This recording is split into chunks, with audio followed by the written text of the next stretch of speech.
Elena studied the alien commander for a long moment. "You came here to conquer us, Commander. You believed we would be easy prey. What changed your mind?" Zarek's mandibles clicked softly. "You did. Your species. In all our centuries of expansion, we have never encountered a species like yours. You fight with a ferocity that defies logic. You unite when threatened in ways we did not think possible. You win not through superior technology, but through sheer determination and tactical brilliance." He paused. "We underestimated you. It is a mistake we will not make again. Here are my terms," Elena said firmly. "You will withdraw all forces from our solar system immediately. You will provide us with complete information about your empire, your allies, and potential threats in this region of space. And you will sign a non-aggression treaty recognizing Earth's sovereignty and territorial claims. And if we refuse?" Elena smiled coldly. "Then we hunt down every one of your ships still in our system, and we send a message to the galaxy that the Calvex Empire bleeds. Your choice, Commander." Zarek lowered his head in a gesture of submission. "Your terms are ... acceptable. The Calvex Empire recognizes Earth as a sovereign power. We will leave your system and not return without invitation." The transmission ended. Around the bridge, exhausted crew members began to cheer, the reality of their survival finally sinking in. Elena allowed herself one moment of relief before turning to her officers. "Begin damage assessment. Coordinate rescue operations for survivors. And send a message to Earth Command the threat is over. We are safe." The news spread across Earth within minutes. Celebrations erupted in every city, every colony, every human outpost. They had faced an empire that had conquered 47 other species. They had been outnumbered, outgunned, and given no chance of victory. And they had won. In the days that followed, the full story of the battle spread across known space. Other species, some conquered by the Calvex, others watching from the shadows, learned what had happened in the Sol system.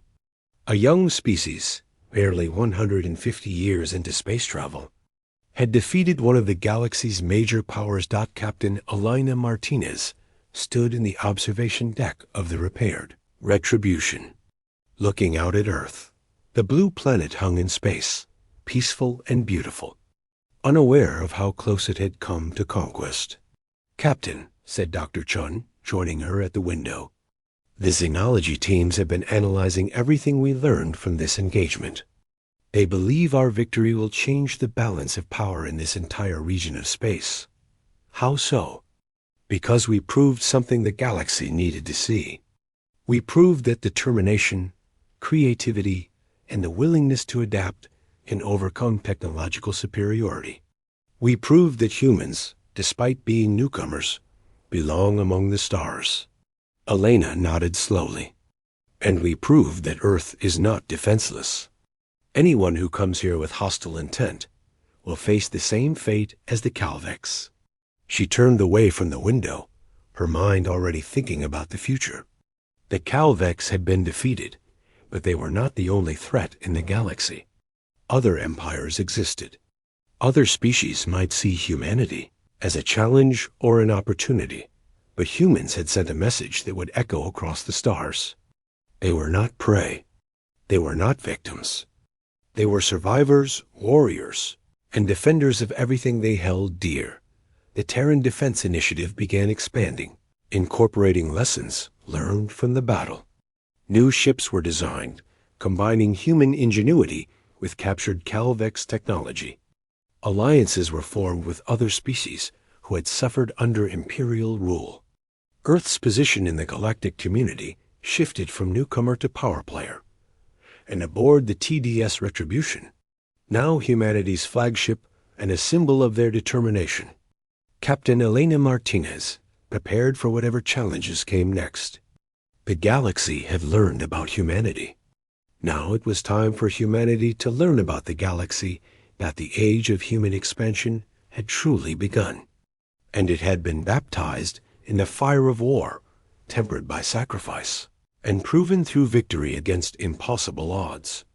The aliens had thought they knew war. They had thought they were ready. They had thought their fleet was invincible, until the Terran battleship arrived, and everything changed. "Return fire," Zarek commanded desperately. "Concentrate on their weapon emplacements. Disable those railguns." The Calvex fleet adjusted tactics, focusing their plasma cannons on the Retribution's main turrets. The human battleship took damage, armor melting under sustained bombardment. One railgun turret exploded, its magnetic coils overloading. But for every system the Calvex destroyed, the Retribution had backups. Redundancies built into every design that Elena Martinez monitored her ship's status with practiced efficiency. Hull breaches on decks 7 and 12.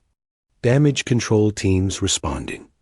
Railgun 3 is offline, compensating with secondary batteries. "Captain, enemy fleet is trying to flank us," reported her tactical officer, Lieutenant Commander Park. 20 vessels breaking formation, moving to attack our port side. "Let them come," Elena replied. "Launch torpedo spread, pattern Sierra 7. Missile tubes along the Retribution's flanks open, releasing a swarm of plasma torpedoes. These were not the crude chemical rockets the Calvex expected from human technology. Each torpedo carried its own fusion reactor and magnetic containment system, generating a sphere of superheated plasma held together by powerful fields. They moved slower than railgun rounds, but packed devastating explosive power. The Calvex, ships attempting to flank the Retribution, found themselves facing a wall of approaching torpedoes. Their point defense systems engaged, destroying many, but not all. The torpedoes that got through detonated against shields and hulls, each explosion releasing energy equivalent to a small nuclear weapon. 3 Calvex destroyers vanished in blinding flashes. 2 more lost propulsion, tumbling helplessly through space. Aboard the Dominion's Fist, Supreme Commander Zarek watched his fleet die with growing horror. In 30 minutes of engagement, he had lost 18 warships, 18 against a single enemy vessel. The mathematics of the battle were impossible, defying everything his 800 years of military doctrine taught him. "Supreme Commander, we must withdraw," urged Commander Vrek, his insectoid features showing clear distress. "This engagement is unsustainable." "No," Zarek snarled. "We still outnumber them. Bring forward the dreadnoughts. If their armor is so strong, we will hit them with weapons they cannot withstand." 5 massive Calvex dreadnoughts, each 2 kilometers long, advanced toward the Retribution. These were the Empire's most powerful warships, mounting heavy plasma lances capable of cutting through any defense. They had destroyed fortified planets. One human battleship, no matter how well armored, could not stand against them. The dreadnoughts fired in unison, their plasma lances converging on the Retribution in beams of pure destructive energy. The human battleship's point defense systems struggled to deflect such focused power. Armor plating melted. Hull sections vaporized. Warning alarms shrieked across the Retribution's bridge as damage reports flooded in. "Hull breaches across multiple decks," reported the damage control officer. "Fires in sections 8 through 15. Casualty reports coming in." Elena gripped her command chair, feeling her ship shudder under the assault. The Retribution was tough, but not invincible. If the dreadnoughts maintained this fire, they would eventually break through. She needed to change the equation. Helm full thrust toward the lead dreadnought, close to knife-fighting range. "Captain, that will take us directly into their firing arc," protested her navigation officer. "Exactly. They cannot use their heavy weapons if we are too close without risking damage to their own ships." "Do it." The Retribution surged forward, its fusion drives burning at maximum output. The massive battleship accelerated toward the lead Calvex dreadnought with shocking speed for something so large. The distance between them closed rapidly 10,000 kilometers. 5,000, 1,000. The Calvex dreadnought tried to adjust fire, but the Retribution was moving too fast, too close. At 500 kilometers, Elena gave her next order. All forward weapons, fire at will. Target their command structure. At point-blank range, the Retribution unleashed everything. Railguns firing continuously, plasma torpedoes launching in rapid succession. And a new weapon that Calvex had not yet seen: particle beam projectors that carved through armor like heated knives through ice. The lead dreadnoughts. Shields collapsed under the sustained assault. Its armor, designed to withstand distant bombardment, could not handle focused fire at such close range. The Retribution's weapons tore into the massive vessel's infrastructure, penetrating deep into its core. Secondary explosions rippled through the dreadnought as power systems failed and reactor containment weakened. "Their reactor is going critical," reported Lieutenant Commander Park, monitoring the enemy ship's energy signatures. "All power to rear shields." "Brace for impact," Elena ordered. The Calvex dreadnought exploded with the force of a small star going supernova. The shock wave hit the Retribution like a physical blow, slamming the battleship backward. Systems failed across multiple decks. The lights on the bridge flickered and died, emergency backups taking several seconds to engage. When the sensors cleared, the dreadnought was gone, and the Retribution had sustained heavy damage but remained operational. More importantly, the other 4 dreadnoughts had withdrawn, their captains unwilling to risk the same fate. Supreme Commander Zarek stared at his tactical display in disbelief. 25 ships lost, 1 of his dreadnoughts destroyed, and the human battleship, though damaged, still fought on. This was not warfare as he understood it. This was something else entirely. Then his sensors detected new contacts. Dozens of them, emerging from hiding positions throughout the inner solar system. Captain Martinez allowed herself a grim smile as she watched the reinforcements arrive. They were not military vessels, not primarily. Mining ships from the asteroid belt, their industrial lasers repurposed as weapons. Construction vessels from Mars orbit, carrying improvised missile racks. Cargo haulers that had been secretly fitted with railgun systems. Even civilian yachts, armed with whatever weapons their owners could acquire. "This is Captain Martinez to all human vessels," Elena broadcast on the open channel. "Our world is threatened. Our freedom is at stake. Every ship, every weapon, every person willing to fight now is the time. Show them what happens when humanity stands united." The response was immediate. Hundreds of voices from every colony and station in the solar system. They came from different nations, different cultures, different backgrounds. But in this moment, they were simply human. And they would not surrender. The makeshift fleet swarmed the Galactic Armada like angry hornets. Individually, they were weak. Many were destroyed by single plasma shots. But there were so many, attacking from all directions, using tactics that defied military logic. Mining ships rammed Calvex frigates, sacrificing themselves to take out enemy vessels. Construction drones deployed clouds of debris that fouled sensors and disrupted shields. The cargo haulers, slow but heavily armored from years of asteroid impacts, absorbed fire while their improvised weapons found targets. It was chaos. Beautiful, terrible chaos. And the Calvex, trained in orderly formation warfare, could not adapt fast enough.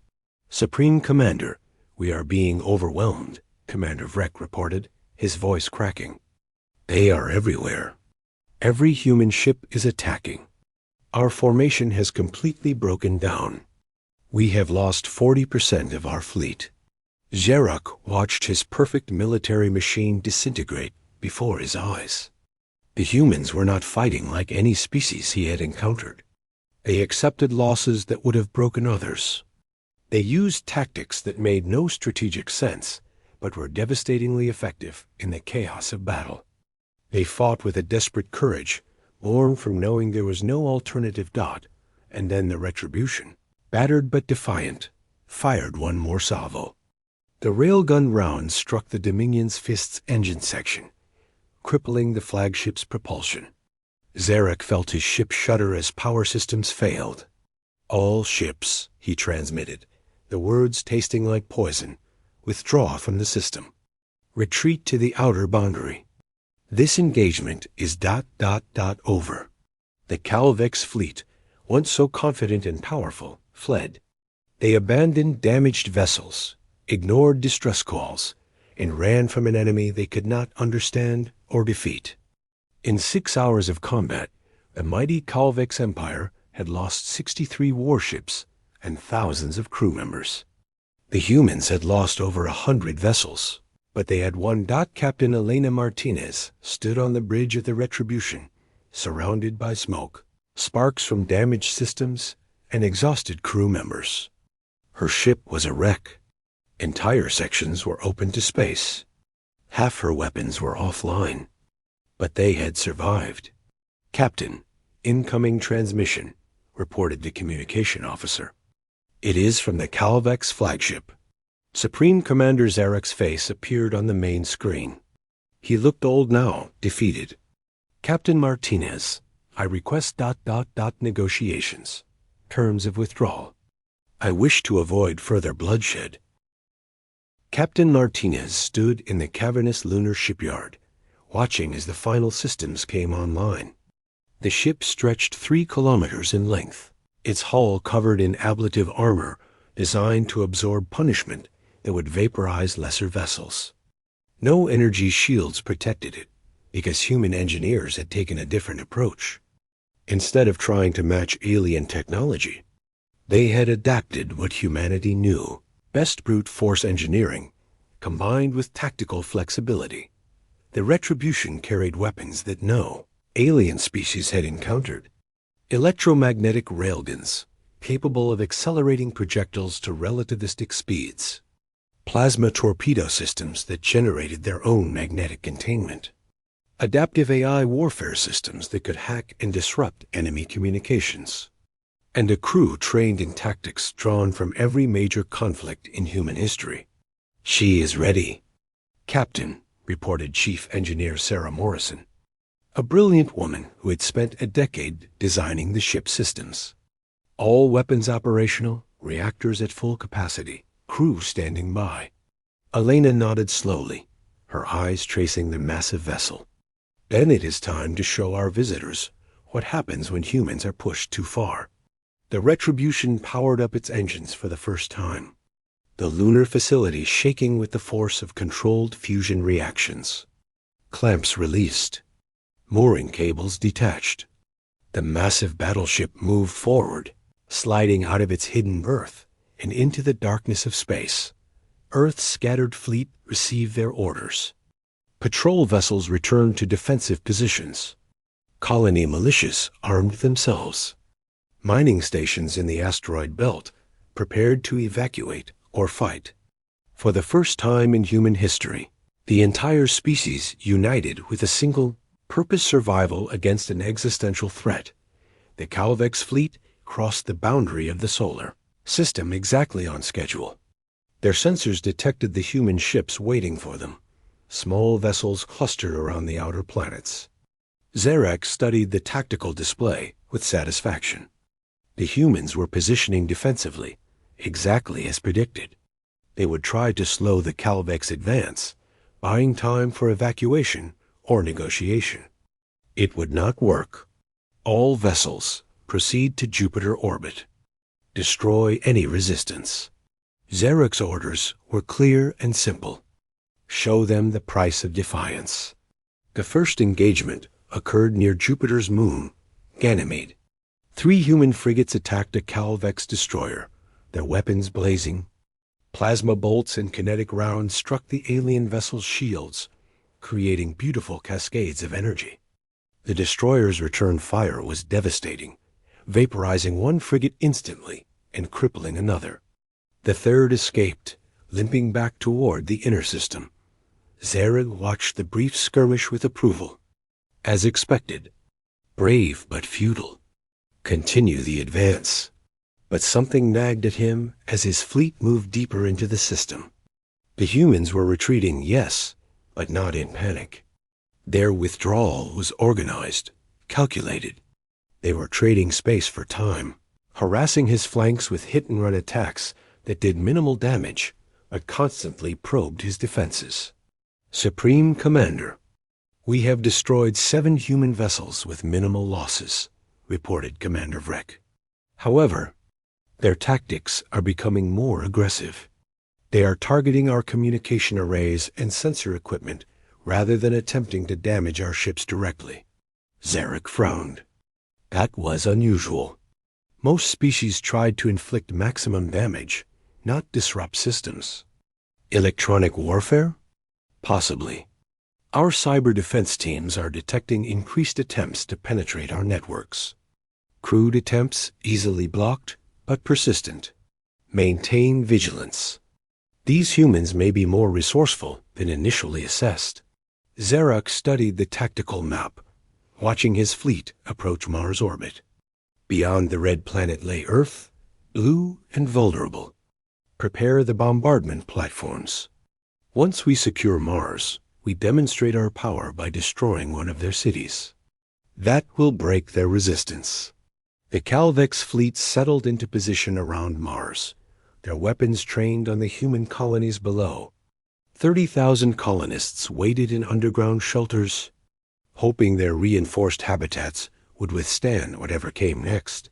And then, from behind Earth's moon, the retribution emerged. The Calvex sensors screamed warnings. Energy signatures beyond anything they had detected from human vessels. A ship 3 times larger than their biggest dreadnought. Weapon systems that defied their understanding of human technology. Supreme Commander Zarek stared at the display, his confidence evaporating. What is that? Captain Elena Martinez sat in the command chair of the Retribution, watching the alien fleet through her own tactical displays. Her crew worked at their stations with calm efficiency, years of training crystallizing into this moment. All systems green, Captain, reported her executive officer. Weapons ready, targets acquired. Elena allowed herself a small smile. The Calvex had studied humanity's weaknesses. They had analyzed human divisions and primitive technology. They had concluded Earth would be an easy conquest.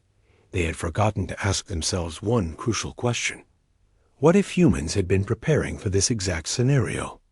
Attention Calvex fleet. Elena transmitted on all frequencies, her voice calm and clear. You came to our home system uninvited. You threatened our world. You believed we would surrender without a fight. You were wrong. She paused, letting the weight of her words sink in. This is the TDS Retribution. We are humanity's answer to conquerors. Leave our system now, and you may survive. Stay, and learn what humans do to those who threaten everything we love. Supreme Commander Zarek felt something he had not experienced in decades. Fear. The human battleship activated its weapons. And the battle for humanity's survival began. Asterisk. The Terran answer. Supreme Commander Zarek's 4 hands moved rapidly across his command console, pulling up every sensor reading available on the massive human vessel. The TDS Retribution hung in space like a predator, its angular hull reflecting no light, absorbing it instead with matte black armor plating. The ship radiated power, but not in the way Calvex vessels did. There were no shimmering energy shields, no glowing plasma conduits visible on the hull. Just cold, brutal engineering designed for one purpose. All ships, combat formation Delta, Zarek ordered, his voice steady despite the uncertainty churning inside him. Concentrate fire on that battleship. Overwhelm it before it can deploy whatever weapons it carries. 40 Calvex warships turned as one, their plasma cannons charging with the distinctive whine of compressed energy. The void between Mars and Earth lit up with weapons fire as superheated. Plasma bolts streaked toward the Retribution at near light speed. It was enough firepower to vaporize a small moon, all focused on a single target. Captain Elena Martinez watched the incoming fire with calculated calm. Point defense systems activate. All batteries, free engagement. Asterisk, what happened next defied everything that Calvex understood about space combat. The Retribution did not raise shields. Instead, hundreds of small turrets across its hull came alive, tracking the incoming plasma with computer-guided precision. Laser point defense systems fired in rapid succession, each beam calibrated to disrupt the magnetic containment of the plasma bolts. The superheated matter dispersed harmlessly, blooming into brief flowers of light that faded against the darkness. Some plasma shots got through, striking the Retribution's hull directly. But where Calvex's shields would have flared and potentially failed, the human battleship's layered armor simply absorbed the hits. Ablative plating vaporized, carrying the heat away. Underneath, ceramic composite armor spread the impact across wider areas.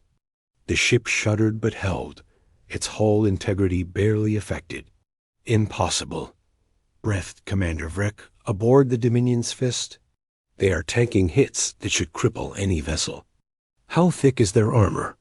Forget their defense, Zarek snapped. What about their weapons? The answer came immediately. The Retribution opened fire. Asterisk twin railgun turrets, mounted along the battleship's spine, tracked their targets with mechanical precision. Electromagnetic coils charged in microseconds, then unleashed their payload. Tungsten carbide penetrators, each weighing several tons, accelerated to 5% of light speed. There was no warning, no energy buildup that Calvex sensors could detect. Just solid projectiles moving faster than anything the aliens had encountered. The first round struck a Calvex cruiser amidships. The kinetic energy was catastrophic.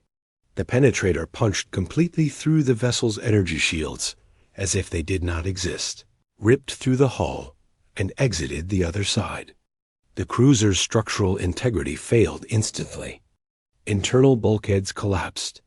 The ship broke in half, secondary explosions tearing through both sections as atmosphere vented and systems failed. 2 more cruisers died in the next 3 seconds. Each one tore apart by impacts their shields could not stop and their hulls could not withstand. The Calvex formation wavered, ships breaking formation as captains realized their primary defense was useless against these weapons. Evasive maneuvers, Zarek ordered. All ships scatter. Do not present static targets. But the Retribution had been designed by humans who had spent centuries perfecting artillery warfare. The ship's targeting AI did not just track where enemy vessels were, it predicted where they would be. The railguns fired again and again, each shot calculated with mathematical precision. More Calvex ships died, their captains unable to evade projectiles that gave no warning and moved too fast to dodge. The gathering storm, the War Council chamber aboard the Calvex flagship Dominion's Fist, hummed with the energy of absolute power. Supreme Commander Zarek stood at the center of a circular platform. His 4 arms crossed behind his broad, armored back. Around him, holographic displays showed star maps of 3 conquered sectors, each one representing decades of calculated military campaigns. The Calvex Empire had built its reputation on precision, overwhelming force, and the complete subjugation of lesser species. Zarek's crimson eyes studied the newest addition to their territorial displays, a small yellow star with 9 orbiting planets. The 3rd planet glowed with a soft blue light, teeming with life and primitive civilization. His intelligence officers had designated it as Target System 7742, but the inhabitants called it something else. They called it Earth. Report, Zarek commanded, his voice resonating through the chamber with natural authority. Commander Vrek, The Empire's chief intelligence analyst stepped forward. His species, the insectoid Thrain, had served the Calvex for 3 generations. Supreme Commander, our scout vessels have completed their reconnaissance of the target system. The dominant species calls themselves humans. They achieved faster-than-light travel only 150 years ago. Their technology is primitive by our standards. Zarek's mandibles clicked in what passed for a smile among his kind. Define primitive. Their largest warships measure barely half a kilometer in length. They use chemical propulsion for atmospheric flight and basic fusion drives for space travel. Their weapons are crude projectile-based kinetics, early-generation plasma cannons, and nuclear devices. They have no unified planetary government, no cohesive military command structure. Vrek paused, pulling up images of human cities, orbital stations, and their scattered fleet. They are fractured, divided into nearly 200 separate nations. Our psychological analysis suggests they will collapse into infighting the moment we apply pressure. Around the council chamber, officers from various Calvex-allied species nodded in agreement. They had seen this pattern before. Young civilizations reaching beyond their home worlds, thinking themselves advanced until the Calvex arrived. The Empire had conquered 47 species using the same strategy. Humanity would be number 48. How many combat vessels do they possess? Zarek asked. Approximately 80 warships scattered across their system, with another 40 in various stages of construction. Most are defensive platforms protecting their colonies on Mars, the asteroid belt, and the moons of Jupiter and Saturn.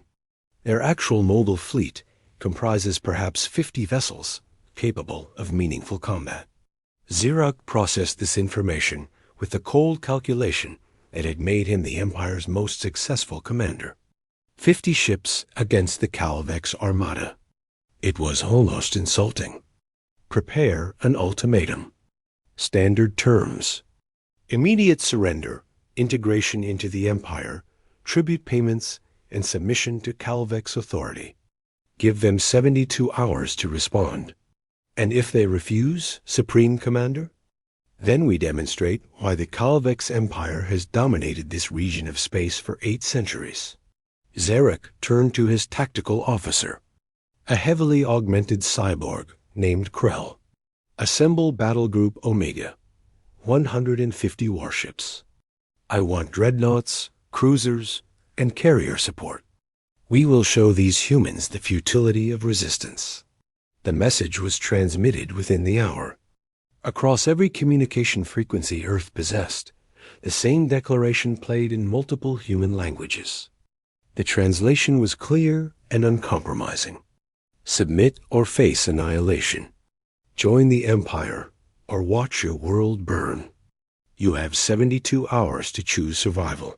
On Earth, in the underground command center beneath Geneva, Captain Elena Martinez watched the alien transmission for the 5th time. Her dark eyes reflected the holographic display, showing the massive Calvex fleet positioning itself at the edge of the solar system. Around her, representatives from Earth's major nations sat in tense silence, processing the reality of first contact with hostile alien intelligence. Elena Martinez had spent 20 years in the Terran Defense Initiative, rising through the ranks by being smarter, faster, and more adaptable than her peers. At 45, she commanded humanity's response to external threats, a position created 30 years ago when Earth's governments finally acknowledged that unity might be necessary for survival among the stars. She had prepared for this moment her entire career, though she had hoped it would never come. Analysis, she said quietly, her voice cutting through the murmuring discussions. Dr. James Chun, Earth's leading xenotechnology expert, highlighted sections of the alien fleet. Their ships are impressive. Energy signatures suggest power generation far exceeding our current capabilities. Their weapons appear to be plasma-based, with what we believe are energy shields protecting their hulls. Standard engagement would be suicide. How long until they reach Earth? Asked Ambassador Okonkwo from the African Union. At their current speed, 48 hours after our response deadline expires, replied Admiral Kozlov, commander of the Russian Aerospace Forces. They are giving us time to panic, to fragment, to collapse into chaos. Elena leaned back in her chair, her fingers drumming a rhythmic pattern on the armrest. They expect us to behave like their previous conquests. Divided, afraid, willing to surrender rather than fight. Perhaps we should consider their terms, suggested Minister Takahashi from Japan. If their technology is truly superior, resistance might only lead to unnecessary casualties. And slavery, Elena replied sharply. Make no mistake about what integration into their empire means. We become subjects, not partners. Our resources exploited, our freedom stripped away. She stood, pacing before the massive display showing the alien fleet. They have studied us, analyzed our weaknesses, and concluded we are easy prey. But they have made one critical error. What error? Asked General Armstrong from the North American Coalition. Elena smiled, though there was no warmth in it. They assumed that because we are young in space, we are inexperienced in war. They looked at our history and saw division. What they failed to understand is that humans have been perfecting warfare for 10,000 years. We have fought more wars, developed more tactics, and learned more lessons about combat than any species that spent those same millennia conquering others. She pulled up a different display, this one showing Earth's military history. Battles from ancient times to the modern era. Strategies that had shaped civilizations. While they have been conquering species that fight like them, we have been fighting each other. Every weapon, every tactic, every strategy has been tested in blood across countless conflicts. We know deception, asymmetric warfare, psychological operations, and total war. They know only overwhelming force against inferior opponents. Asterisk. The room fell silent as the implications settled over the assembled leaders. You are proposing we fight, stated Premier Volkov from Eastern Europe. I am proposing we show them what humans do when Faju threatened, Elena replied. Send our response. Tell them we refuse their ultimatum. Tell them Earth is not for sale, not for conquest, and not negotiable. And while they process our defiance, we prepare. The response was transmitted 12 hours later. Brief, direct, and unmistakable. Humanity rejected the Calvex terms. Earth would remain free or die trying. Aboard the Dominion's Fist, Supreme Commander Zarek received the human response with genuine surprise.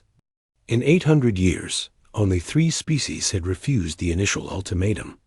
All 3 had been crushed within weeks, their worlds occupied, their populations subjugated. They refuse, he announced to his council, his voice carrying a mixture of disbelief and anger. These primitive creatures actually believe they can resist. Perhaps they do not understand the consequences, suggested Commander. Vrek, then we will teach them. Zarek activated the fleet-wide communication system. All vessels advance to combat positions. Battle Group Omega will enter the human system in 48 hours. Prepare for total engagement. No mercy, no negotiation. We will break them quickly and completely.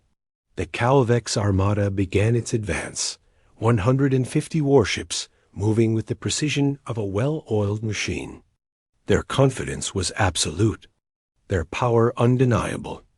They had conquered countless worlds using the same strategy, and nothing suggested this time would be different, that deep beneath the surface of Earth's moon, in a construction facility that had operated in absolute secrecy for 15 years. Something massive stirred in the darkness. The TDS Retribution had been humanity's most closely guarded project, a warship designed not for exploration or defense, but for one purpose only, to make any attacker regret threatening Earth. Asterisk.